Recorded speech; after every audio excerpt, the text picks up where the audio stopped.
And honestly, it's kind of better than talking to most people, which is Yeah. people ruin Yeah. fucking everything. So it's like, fuck. I'd rather. There's a Pearl Jam song, "Animal." I'd rather be with an animal. Oh fuck, how I'd rather be with an animal. That I haven't heard that in a long time. But All right. all right, we're going live. Let's see, three guest overlay. Welcome to Horror Makes Us Happy. Tonight we're talking to Mr. Steve Barton. Um, the last time we talked to you was 2002. No, sorry, 2022. 2002. Yeah, it was a long time ago. We've 2022. been doing this show for 24 years. Right. Fuck, dude. 2022. My hair was still like I had pigment without Just for Men back then. That's amazing. I still had hair. I did. I've still got some. I don't. It's the best I can do on that. So Welcome what? to the Three Bald Men with Facial Hair in Glasses show. Exactly. So what have you been up to for the last 4 years? Nothing anyone would have heard about. Actually, Not at come to all. think of it, actually, let me get the exact dates. So we interviewed you on February 27th, and it didn't release until May 13th, Of what year? 22. 2022. 22. Yeah. Yeah. Wow, that's back when things were all sunshine and roses. Yes. As In the we, before times, in the long Well, ago. Yeah. no, Yeah. well, depends on which before times we're talking about because COVID was Well, yeah, 2020. there's Before Times Part 1 and Before Times Part 2, and then Before Right. Times Part 3, The Reckoning, which we haven't actually experienced yet, but we'll get there. We're getting there. That'll be after times. By the Yes. way. Before Times Part 3, The Reckoning, False Hope. Dub edition. Yeah. Dub edition. Swedish dub? Director's cut. Yeah. The lost footage. Yeah, man, it's been a little bit of a roller coaster. I released my book, which was a really cool thing to do. It's been a very fulfilling experience in terms of doing so because a lot of feedback I've gotten for it has been extremely incredible and humbling. And I wrote that book, and the only reason it was released because of my wife, Danielle. She convinced me to release it and publish and have it published. I had no intention of doing that, and that brought a whole new crop of problems with it because when I was writing that shit, I was writing it for me. I was doing the psychological thing. I was getting my demons out, right? And when she convinced me that it should be released because she felt it would actually help some people, I was like, okay, I'll do it. But then I was like, wow, if I would have known I was writing this for like public consumption, I may not have been as descriptive as I was in some areas. And I was like, wow, do I go back and edit it? And I'm like, nah, that's far too much fucking work. I'm just gonna go back. So I didn't edit anything. I added to it so it would read like a book instead of just random memories that I Right. was jotting down that I was trying to exercise out of my own fucking head. And that's been good. There was a little bit of a Terrifier meltdown. That's been interesting. Yeah, man. Life is weird. You gotta be prepared for any and all outcomes of everything. It's if life was easy, it would probably be boring. I just wish my a little bit more dull. Mhm. Just a Yeah. little duller. Right. And my ultimate goal in life is to be bored. That's kind of what I want. So that's your bored. resting state. Yeah, man. Just to go back and be able to just chill for a few minutes. There's been like barely no time to breathe, which is both a good and a bad thing. And I'm happy to say that I have made it through the darker times of the last couple of years. And I got a million things cooking that are exciting, and it's been good, man. I really can't complain. Shit happens, and you got to deal with it because you're the only one that will. Yeah. I learned at a very young age that help wasn't coming and I was my backup plan. So I had to make sure that when the shit hit the fan, I was prepared to deal with whatever would come, from any situation. So that's basically how I've lived my whole life. Yeah, I learned a lesson basically in my 20s that I had somebody that I thought was a friend, and long story short, I had just gotten a new job, and she wanted me to take the first Friday off to take her down the shore because it was her birthday. I was like, Mm. what? I just got this job. I've been struggling for like a month or two to find a job, finally get one, and you want me to take the first Friday off to take you down the, no. And she told me that I wasn't a good friend and all kinds of shit, but made me very quickly realize that, it's like, you can't lift anybody else up if you don't have a leg to stand on, kind of thing.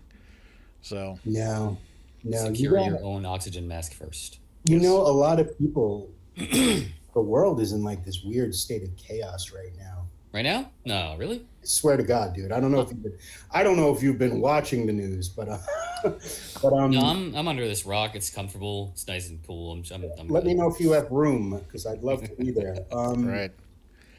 You know, it, when things get really tough for anyone, whether it be personal or professional or however, what kind of shit sandwich you're served up next, you just got to remember that it's okay to be a little selfish because you got to take care of you. Because Yeah. when you have people pulling you in every direction, which unfortunately is most times, Mhm. if you're not there for yourself properly, you can't be there for anybody. So being a little bit selfish and trying to make sure that you're good is so important. Yeah. Yeah, I don't Steve. like the phrase "looking out for number one" all the time because people either can misread that or choose to misread that. Use it against you, kind of thing. But like I say, the phrase I like to use, like I said, was if you can't lift anybody else up if you don't have the leg to stand on. Because for me, Right. that's Yeah, that one's good. I was trying to think of some other way to like make it a I think that variation. looking out for number one is fine. I think it really just depends on how you're doing it and what your reasons are. If Mhm. you're doing it with the best of intentions to not only elevate yourself but elevate and help those around you, it's a great thing. If yeah. you're doing it just to be a spiteful scumbag and trying to get ahead, that's a bad thing. So I mean, with anything, there's always a Star Wars like bright side and dark side and whatever the fuck. Mhm. So you briefly alluded to some stuff maybe in the works. Is there anything you can talk Ooh, about, or? yeah, man. You know what? About two, I want to say maybe 3 months ago, this cat Timo Rose got in touch with me, and I know Recognize Timo that for a name. very. Oh, is that He, name? he Yeah. made he makes like German splatterpunk films. He made a lot of really cool ones, early on. But he has this new idea, which was super ambitious, called Game of Death. And this isn't just like a one-off movie. He's envisioned this and he's creating this whole universe. He has a video game. There's animated features. There's two feature films already. And he came to me and we were talking. And, he hadn't distributed the films in the United States yet, so I hooked him up with distro for that to make that happen. Mhm. And while we were talking, I'm like, I mean, the only hindrance you have is that you're writing these movies in English and English isn't your first language and that's nobody's fault. Why don't you give me a script to look at so I could see your ideas and let me write it and kind of help you westernize it for a wider audience. And that's what I did. And he's been cooking up these fucking batshit nuts action scenes right now, and he's doing all the effects kind of early, you Mm-hmm. know, with the actors and the practicals and whatever enhancements he needs to make. It's been wild seeing what an absolute fucking madman he is. So when it came time for me to really work on the script, I knew I could go as far as I wanted to. Mm-hmm. So I went pretty fucking far. And yeah, I got something a little crazy in here, but it's been a very fulfilling time working on that. I also had a chance to work on this movie called Five Must Die, and from Ryan Kelly. He's a great director. He wrote this really cool script with his buddy, who also worked on the film, and it's being produced by Michael Alden, who is a big Tony winner. You know, he's a Broadway director. He did, you know, fucking Bat Boy and all these other things that are really. I know it sounds silly when I say Bat Boy, but that was quite the revered property on Broadway. You know. Mm-hmm. Mm-hmm. How's that StokerCon? Well, we might be talking about two different Bat Boys. I was going to say that was at StokerCon last week, and was it last week or the week before? I'm talking about the Weekly World motherfucking news. Yes. Bat Boy. Yeah. Well, yeah, what I was going to say is there's somebody. Senator, that Bat Boy. Yeah. Wait. So. Kidding. Okay. I was going to say I saw somebody who was at StokerCon had a shirt with that face on it. Go ahead. Sorry. Yeah, I mean it's a very well known property formed out of bullshit, which is awesome, and I love that. And you know, it's been really cool. I got to work with him, and you get to work with people like him. An Oscar winner was also on the shoot. They won Oscars for fucking Hunt for Red October, and her name's escaping me right now because I've had a really long weekend, and I just got back in, and it's just been an experience because you get a chance to work with both an Oscar winner and a Tony Award winner. You shut the fuck up no matter what you think you know, because that's film school 101. You don't get those opportunities very often. And one of the things Romero taught me was, Steve, you got to know when to shut the fuck up and listen. And boy, and so that was cool. And I got a whole production slate cooking with someone else right now. And I wrote one of my own features, and I wrote another feature with a guy named Jed Shepard, who wrote Host for Shudder, that Shudder picked up around COVID, which is that movie that was filmed on their computers. It was really fucking scary and cool. So I worked with him on something, and in between, whenever I have time, I get the luxury and the honor of going out to various events and meeting the fans, and there's nothing more humbling than that, man. Let me tell you, because I don't know about other talent. I can't speak for anyone but myself. But when it comes to going to conventions, number one, I never thought I would be on the other side of the table, you know? Never in a million years.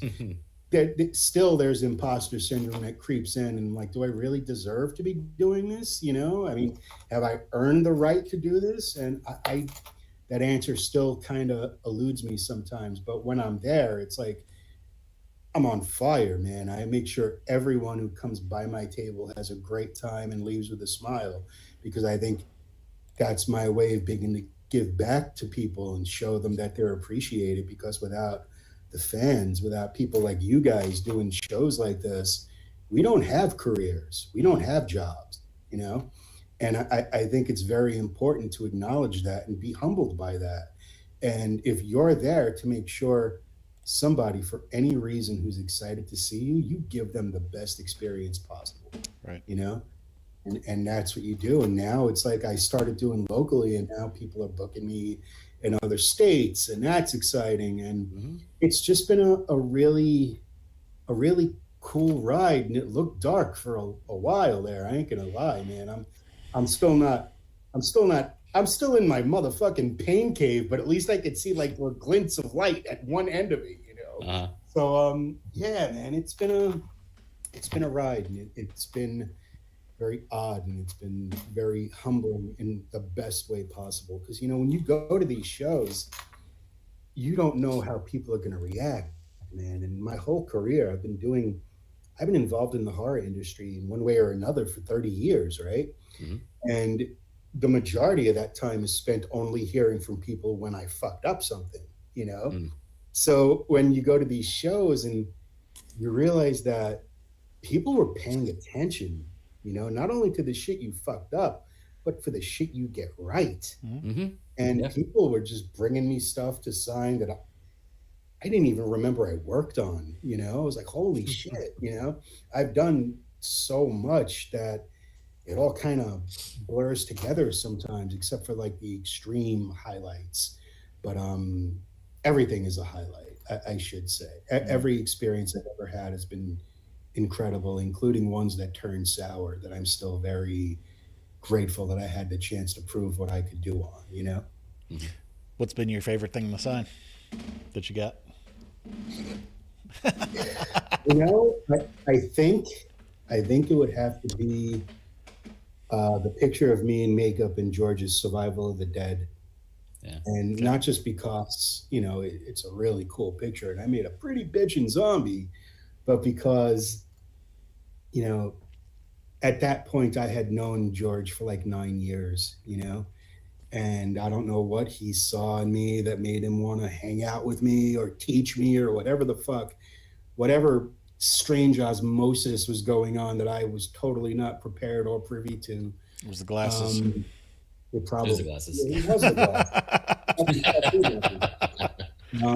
Thank you. That looked planned, right? It just happy accident right there. It's production value. I put on my producer's hat. I could get this in there. Yeah, man. It's just getting to work with him and actually, I mean, this is my idol. How many people could say they've done that? So getting to work with him and seeing how happy he was. The Survival of the Dead, I mean, a lot of people knock it or whatever, and that's cool. George's movies usually take about 20 years before they start resonating with people, So he made the movie he wanted to make. And I don't care that I'm glad I was in it, but I was more happy to see how happy he was, and how much I know on a personal level that was the exact movie he wanted to make for a long time, So knowing that he got that wish and I got to be a part of it, I can't help but smile from ear to ear, man. It's such a wonderful thing. And it's a die happy thing. Like I have done this now. My life has meaning. I could die happy. Yeah, man. I mean, when he called me to ask me to be one of the zombies on, his last movie, or what would be his last film, that was my life coming full circle in a million different ways, and it was so fucking weird, man. I mean, we were up in Canada. It was like 10 degrees below zero, and I was the happiest motherfucker on the planet. I didn't give a shit, I was walking around. I was smiling from ear to ear. Mike Felsher did all the special features on that, and I think he even has me listed as Steve Barton, one happy motherfucker. That was my lower third, and it was true, man. It was just I mean, how often can you say you got to watch Picasso paint, and to have that man in my life, and Sid Haig, to have them both just teach me and imbue me with so much knowledge of the industry. It was just, no one realizes how lucky I am more than I do, And now another thing I've been doing is I've been consulting for younger filmmakers on their scripts, on whatever else they wanted to do, because George and Sid, they gave me so much, and they're not here to pass on that knowledge anymore. So I take that very seriously, and I do my best to honor what they taught me by passing it on. Paying it forward. It's good. Yeah, and you gotta. I mean, I'll be honest with you, I charge a little, but it is what it is, man. It's a service. At the end of the day, although I gotta tell you, man, when I decided to do that, right, I looked up what similar people were charging. And I'm like, how do you sleep at night? So I literally undercut everybody by about 90%, because I know how much money it takes to make a movie, especially an indie movie. So I charge pennies in comparison to what other people do who don't even have my resume, And I do that because I'm selfish and I like watching cool shit. So if I get to help people make cool shit, I have more cool shit to watch, Right. Chris, I don't know if you caught this, but somebody picked up on what you're doing with the skeleton there. And for anybody who catches this on audio on our podcast, Chris Oh, yeah. is Chris is hanging out in his den right now. He's got one of his plastic skeletons with his arm wrapped around him, and Yeah. First date. it's copping a feel. Yeah. There was a little manipulation. It was funny at first, but it was going actually on. getting really uncomfortable behind my neck. So I'm sorry. This date is over. And I broke your shoulder. How about Aw. Yeah, dude. No, I mean, it's cool that you have that opportunity. Going back to the conventions thing for a moment, do you have any other scheduled coming up? My next appearance is going to be in July. I believe it's the 11th and 12th in Atlantic City at the Showboat Hotel at the Popped event, Okay. which is this huge pop culture event. And, people from every part of the entertainment industry and pop culture are going to be there. So that's super exciting. If I did get the fucking name wrong, I'm sorry. Again, tired. But just look up Popped Atlantic City and you'll find out every detail you need to know. Plus, I'm appearing at the Fear Fest, the Hell House Fear Fest. I think that's in September. I have another appearance in Arizona in October. And yeah, man, it's just, Still keeping busy. you gotta, you Yeah. have to. You can't just sit and rest on your laurels. And I'm not one who would do that anyway. So you have to be ready to go. You have to always be ready. And dude, again, I get to meet people in other states who I never would have had the opportunity to meet. How exciting is that, right? I used to sit with George at his table, and I mean 100 times, and I made sure his flask was full. I made sure he had cookies and M&Ms, and we would sit there sometimes for hours, and most times George had a line that would wrap around like 4 city blocks. But George being George, he would sit there even after the show closed, and he would sit there and sign for every single person that wanted to meet him. And he was never, and Sid would do the same thing, actually. They were never the type of people who it was like an assembly line. They were always genuinely interested to meet people and to hear from them. And they were just wonderful. I mean, the thing that made them legends is I think they never bought into the fact that they were legends, right? Yeah. So one time it was like 10:30 at night and George had just finished signing, and I'm going up to his room with him because I know he's exhausted and I want to make sure he gets up there okay and has a little bit of wine, and I said to him, George, don't take this the wrong way, but you're getting up there, man. You shouldn't be staying there doing this. And he's like, I don't give a fuck, Steve. So he goes, here's the thing. And George was like an old hippie, so this is kind of how he spoke all the time. He goes, man, let me tell you something. Every one of those people that came here to see me, I'm here to see them, And that's who he was. And I employ that tactic as well when I do shows. I'm there for that person. I'm not the person that when I'm done signing, I'll go up to my room and hibernate or anything like that. I go immediately to wherever the fans are hanging out, because to me, horror fans are my peers. I'm no better than them. I'm no better than anybody, and I want to be involved and listen to them, because when you listen to what fans are liking and what's resonating to them and the kind of movies that they're really digging now, it's like an education, it's like captive R&D in a lot of ways. So yeah, man, I pay attention to that. And anything I've been writing with that kind of thing in mind, because I am a fan and I know what I like. And after working on Dread Central for almost 20 years and creating it, I know I had the opportunity to be on like the front line with the fans for almost 2 decades, So I speak fan very fluently because I am one, and I appreciate them. I think they appreciate that back, because the one thing I'm proudest of in this world, it's not writing a book, it's not being in a movie, it's not writing movies, it's not anything like that. The one thing I am proudest of is I made it to where I'm at without ever lying to or screwing anybody. And that's a fucking rarity in this business, because the film industry at best is the most disingenuous business in the world, you know? And that's why there's very few people that have anything bad to say about me. There And are I'm very lucky. there are multiple books and movies and stories all about that. We were watching Yeah, one man. not too long ago on the Discord server. What was it? Brand new cherry flavored.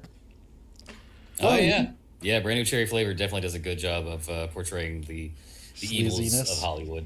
It's Yeah. it's scary, man. And you know, when I was coming up until the point where I finally started gaining traction, and I was lucky enough to meet people like George and Sid.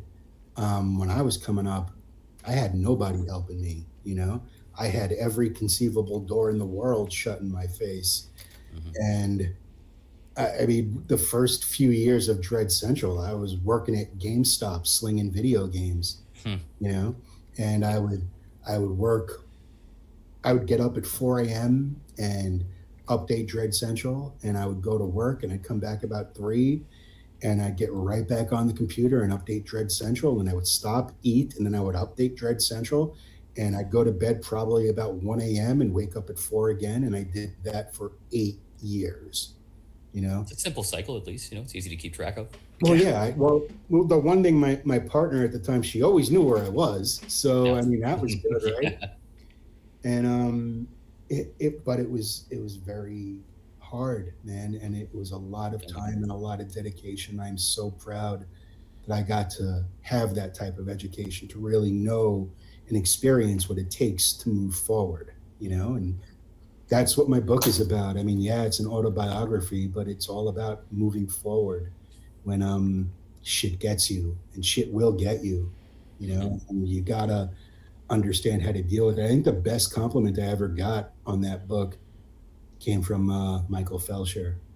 And he said, you know, Steve, I've known you for like almost 20 years, and I've never knew anything about this stuff that you went through. And he's like, the most amazing thing to me is, even in the book, you talk about these things, but you don't dwell on them. You don't take the whole, oh, poor me route. You just, this is what happened. This is what I did to get by. This is how I found a way, you know? And that's what you got to do. Because, you know, there's the thing about baggage, man. Everybody has their own set of baggage, and it could be fucking heavy. But the thing about it is, only you can decide to put it down. Yeah. You know? And if you don't decide to put it down, it's going to weigh you down wherever you go. I got a feeling there's something exactly like that in your book, Steve. Yeah, a little bit. A little bit. Oh, we have two Steves on. They both have books. Oh, you meant me. Yes.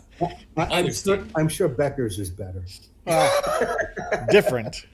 Definitely different. It's a different style of book, but I am interested in yours, and we'll probably be picking up a copy. That's Barton, Steve.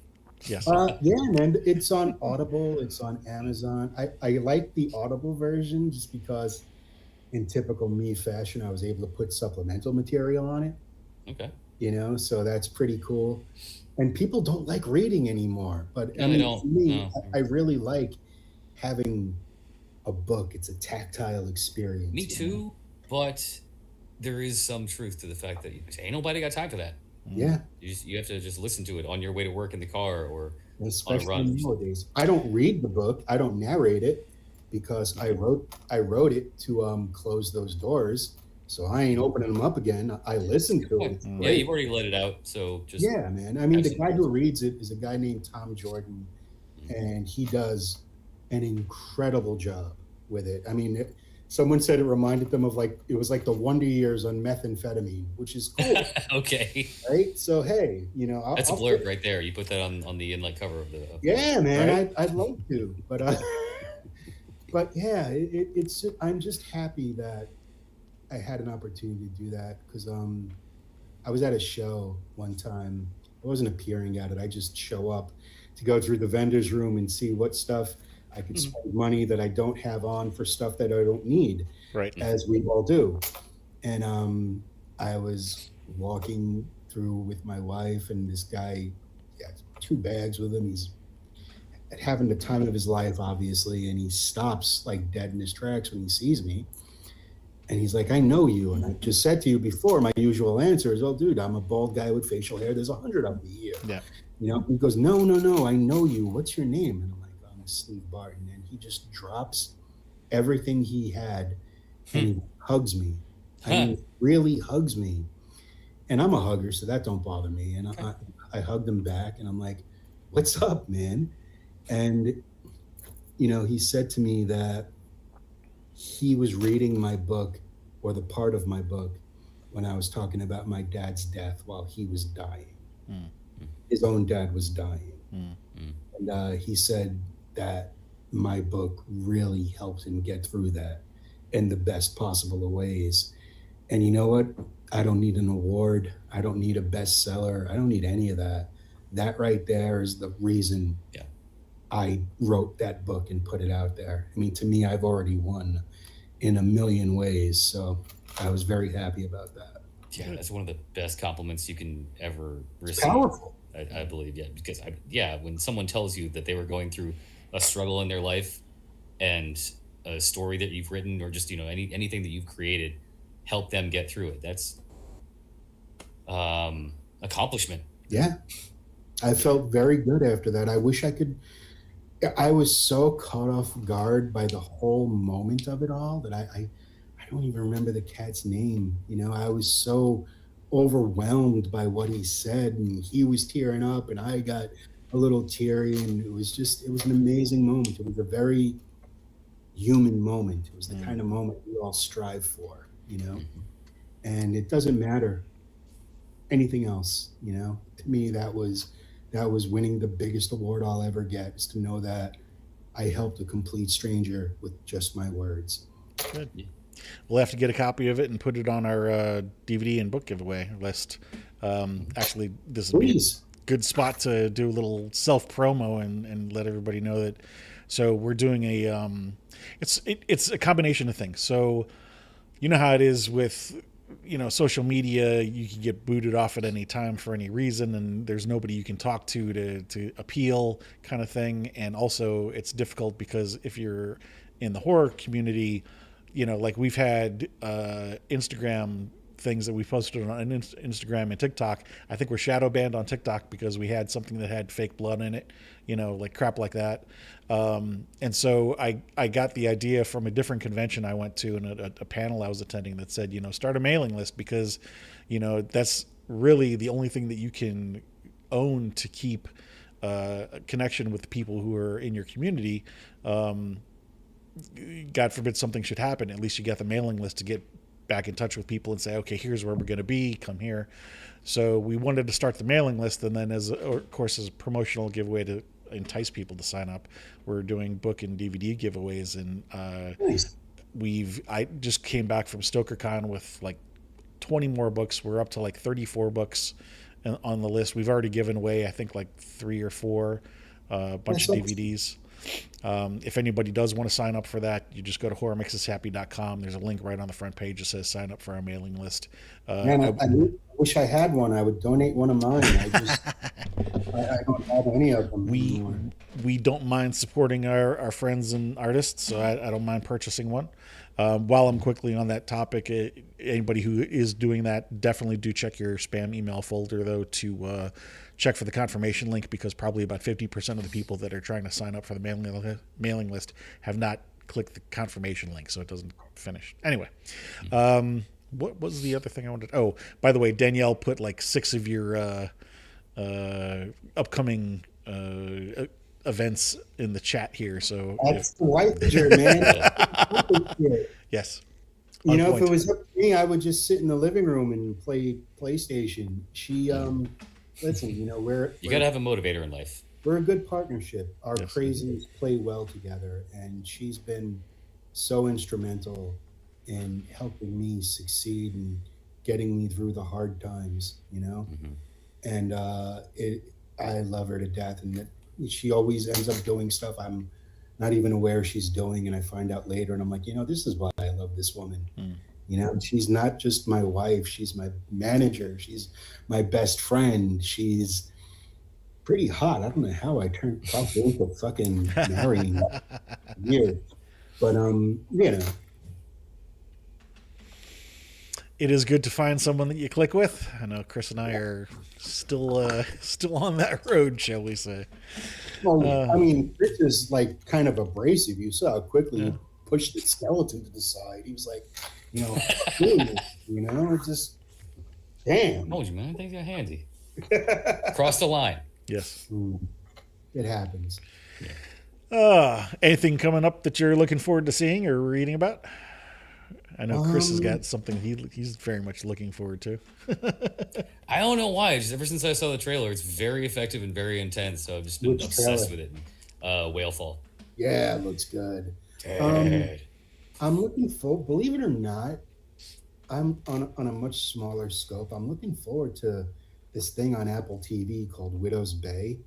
I've Which heard good things about it. Yeah. yeah, I've just seen people buzzing about it, and right now, I'm in a mode where I need a little decompression. You know, so I just want to lose myself in sort of a series and just enjoy it. Yeah. But It I sounds mean, like you've been through, or you've been doing a lot of work, so maybe a little decompression is a little bit. warranted. And I got to tell you, I'm looking forward to the new Jackass movie because that is They're still doing Jackass movies. yeah, man. I mean, and they're each one of them is just more Wow. painful than the last. And Mm. it's like I don't know. It's like when you stumble upon a compilation of people falling down, you just sit there and laugh for 20 minutes. That's what like Jackass gives me. It gives me the opportunity to just shut off my head. I'll tell you what I really loved was the last Masters of the Universe movie, man. I fucking loved that. The newest one with Allison Brie. That's the name you guys thought I was gonna say. Yeah, no. As soon as I saw that trailer, I was like, "This is perfect. They got everything. You The know? appearance of everything." And the only thing that I didn't like was who's playing Skeletor. Not even gonna say his name because. But you don't even But yeah, I've heard like he actually does a great job as Skeletor, and he doesn't like put his character into the character, so it works. So yeah, I'm hyped to see that one too. I was the exact opposite because like when I really? when I saw the trailer, I was like, "Fuck! I've seen this movie already like 400 times. The ragtag bunch of people get together to fight a great evil and blah blah blah." Yeah. And and then But they look like the toys. It's not like a Zack Snyder adaptation where everything's black. That's just it. Everybody understood the assignment. Yes. You know what I mean?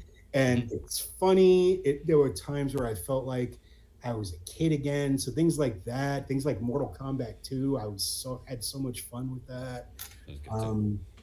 The Mummy, I really liked The Mummy. Yeah. The Mummy was badass, man. It was one of my favorite movies this year. And I again wasn't sold on it because I'm like, how about you have a mummy in the movie called The Mummy? She was a mummy. She was just wrapped in human skin instead. Absolutely was. And then, when I thought about it, I'm like, well, technically speaking, when Boris Karloff played the mummy, he was the mummy for all of 5 minutes. You usually just you've seen him in the bandages for about 5 minutes, and the rest of the movie he's walking around talking blah blah blah, but he's still the mummy. And this one is very similar in that vein. So when people give me the argument, which I myself made, I ain't gonna lie, that it's a mummy movie without a mummy, I'm like, well, it's been done before and it was the original, so Boris Karloff, much more about original than that. Yeah, man. Take it up with the master. I wasn't really irked by the fact that it was less mummy than the Brendan Fraser mummy. It's just it could have been a little bit less ick, a little bit less gross. But it's a Sam Raimi production, so it's going to be slimy and gross, and let's rip skin off, and don't forget to vomit fluids in someone else's face. Yeah, I was all about the ick, checklist. You can't give enough ick for me. When you have something happening in your movie that draws an audible response from the crowd, again, mission accomplished. I think we're gonna have to come up with a new phrase for Chris, which is "Don't yuck someone else's yuck." Yeah. Oh, I like that. I like that. Interesting. Don't yuck my yuck. Seriously, though, dude, fuck that.